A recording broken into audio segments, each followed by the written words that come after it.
Well, it flooded. Not too badly or anything, thanks to the hill, but it got about halfway up. I've never been so scared in my life, not even when I was jumping the train. Not when I first started seeing the militia symbols in the city. Never in my life previous to the split.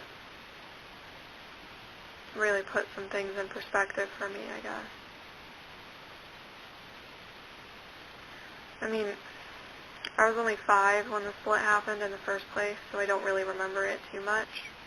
But I remember how scared my parents were. Obviously then I didn't really understand that they were afraid, but like the flood, time also has a weird way of putting things into perspective.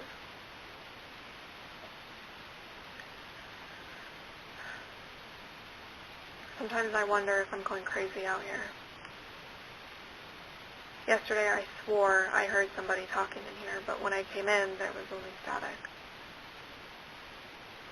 I thought about calling back out and seeing if I got a response, but with the way the cities are, I wasn't sure if it was real or not.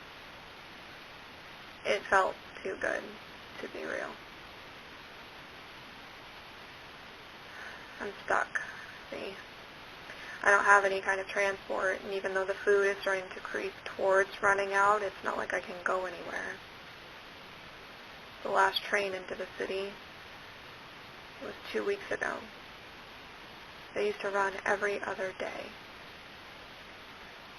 Not that I want to go back inside, but there was a certain reliability there. Or there was. I have a hard time believing the rations are coming in such bulk that they were getting too much and had to space out the delivery.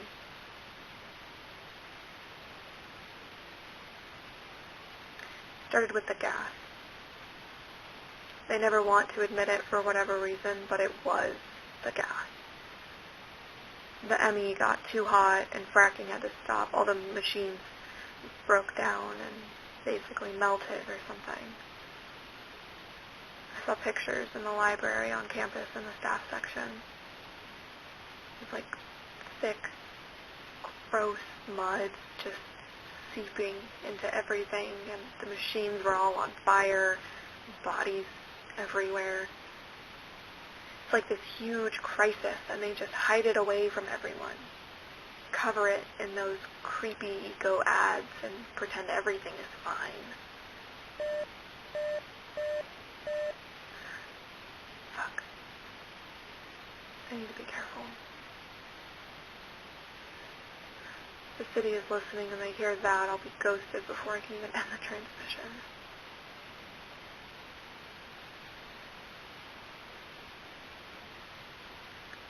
I'm worried about the train.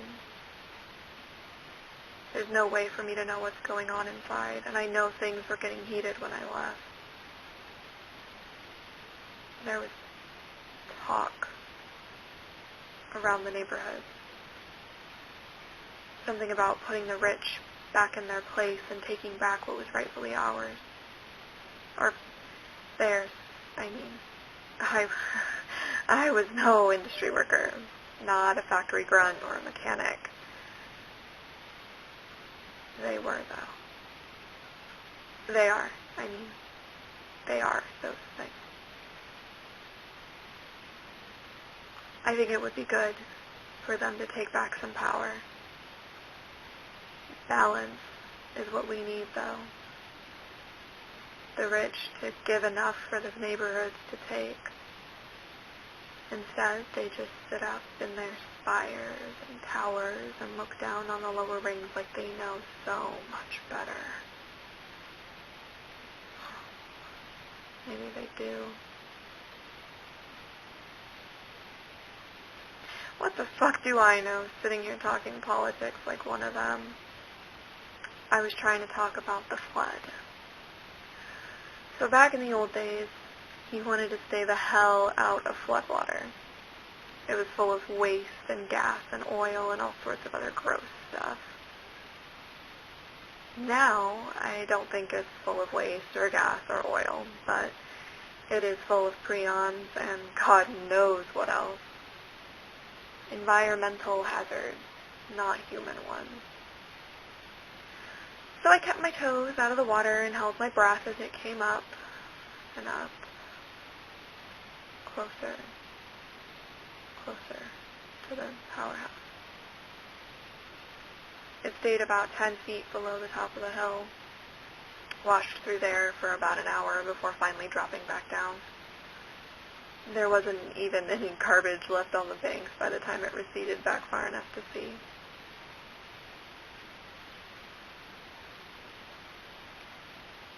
There was a deer left over, though.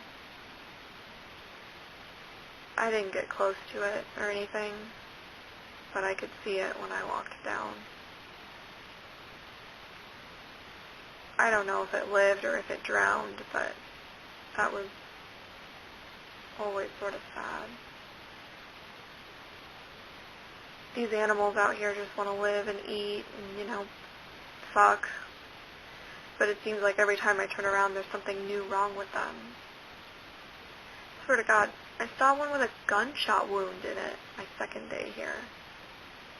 I've never even seen a gun. I've never heard one either, and it looked fresh. Which does make me wonder who else is hiding out here. Obviously nobody with a radio. Otherwise I think they'd have said something by now. This thing scans through 10 channels a minute for me. That's how I pick up some of the city talk. It's all ads or propaganda on there, but it feels less lonely to hear a voice. Any voice. Even the ones that are lying.